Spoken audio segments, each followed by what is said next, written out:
In the course of our history as a nation that we celebrate because of um, the great and wonderful things that either are happening or that will happen. And then there are days that we just need to acknowledge because of the tragic events that are happening or have happened. And this is just one of those days where I did not want to go through. I felt like I would not be doing my job, that if I did not acknowledge what was happening in the nation, both as we honor or really um, mourn the 1 year anniversary of what happened in Charlottesville, um, and then also acknowledge that on this day, on this the Lord's Day, that a group of white supremacists have gathered in Washington, D.C.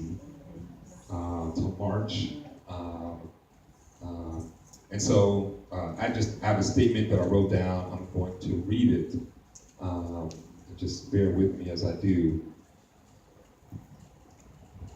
Today, as we gather in this house of worship, and as people are gathered in their houses of worship all around the country, a group of white nationalists are planning to march on our nation's capital. Just about 1 year after white nationalists terrorized the streets of Charlottesville, Virginia, murdering 32-year-old Heather Heyer in their weekend of carnage and terror. While this year's hate-driven gathering is anticipated to be smaller and less coordinated than last year's deadly affair, we should neither be blind nor be indifferent to the tug of war that is happening for the soul of our nation right now. During the last about month and a half, as a nation, we witnessed Antoine Rose, a 17-year-old black boy, Anthony Marcel Green, a 33-year-old black man, Daniel Fuller, a 26-year-old man whose race is unknown, Rashawn Washington, a 37-year-old black man, Melita Marciela Corrado, a 27-year-old Hispanic woman, and Cynthia Fields, a 60-year-old black woman, all of whom were unarmed, shot and killed by police officers.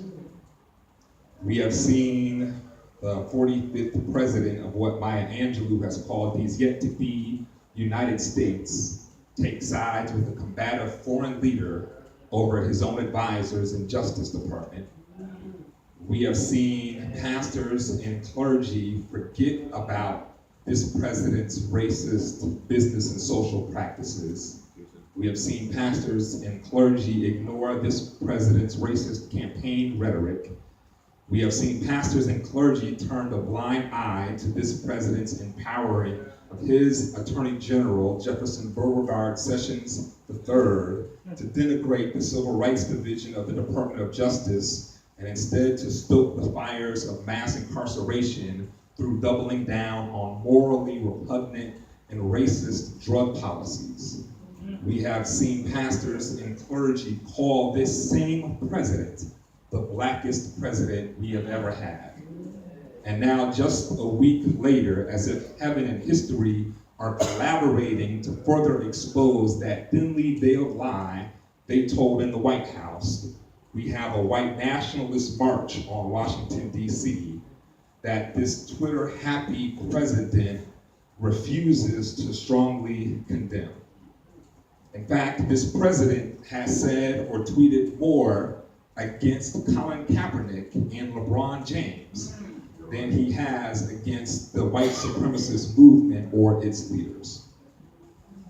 And this is just what's taking place on a national scene. This does not take into account right here in Cincinnati that our mayor, who ran on the rhetoric of helping families out of poverty, has this summer alone tried to gut the Health and Human Services budget, has disempowered his own so-called Child Poverty Collaborative, and has filed a lawsuit against homeless people.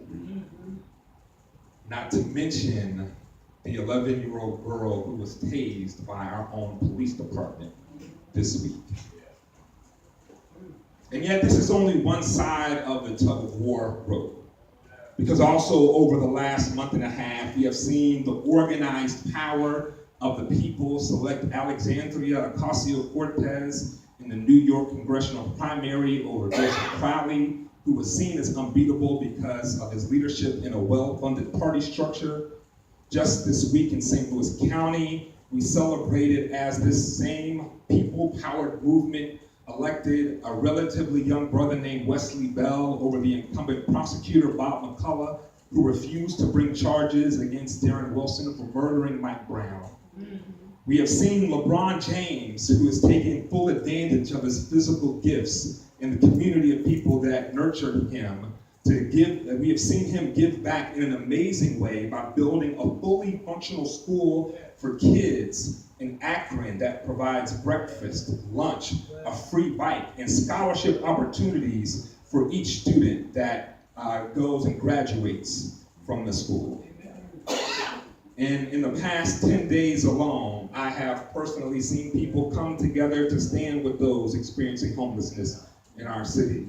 I have seen the state president of the Ohio Baptist State Convention announce that he is going to stop the promotion of white evangelical theology at convention events.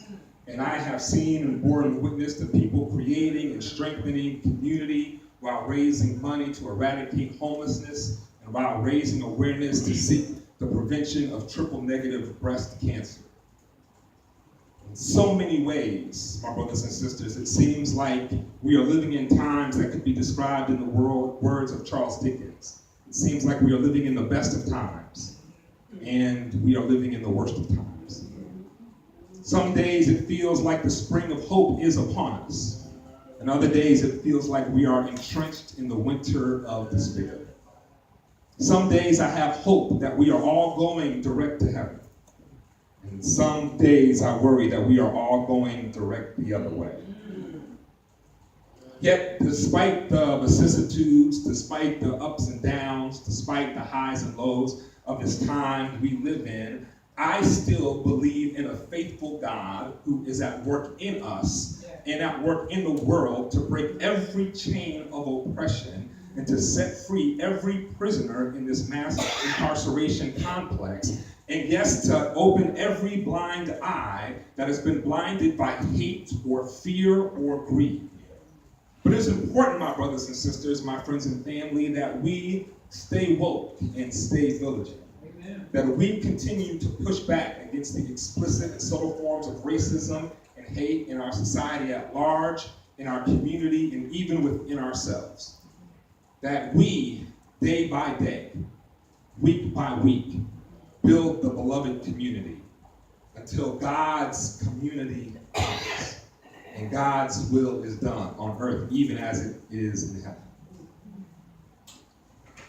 To all of those who have sacrificed their time and energy on this day to stand in our nation's capital, and over this weekend to stand in Charlottesville as a testimony for love and peace and a testimony against hate and fear, I say thank you.